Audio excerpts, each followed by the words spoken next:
À son bureau, Bissiriou Diallo vérifie une dernière fois son discours.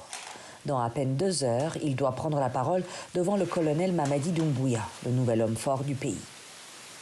Nous comptons lui dire de ne pas trop se pencher sur des gros chantiers, parce que nous estimons que dans un processus de transition, la priorité des priorités devrait être, entre autres, le retour à l'ordre constitutionnel.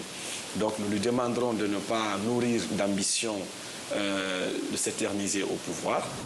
Ne pas s'éterniser au pouvoir. C'est le message que la société civile veut faire passer à la junte. Et le jeune défenseur des droits humains se dit prêt à le faire sans crainte.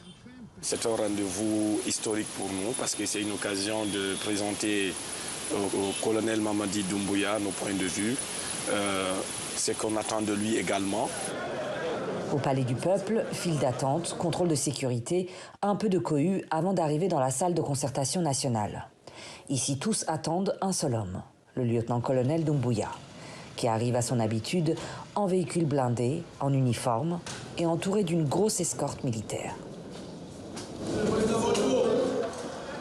Après un peu plus d'1 heure, la concertation prend fin.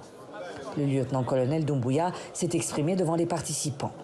Bissiriou Diallo, par contre, n'a pas pu prendre la parole. Aucune ONG de défense des droits de l'homme n'a pu parler.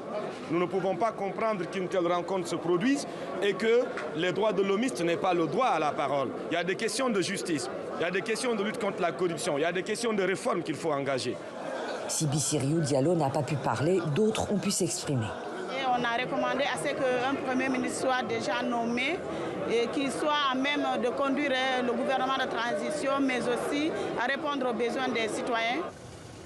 Les militants de la société civile ont prévu de réunir toutes leurs propositions dans un mémorandum à remettre à la junte.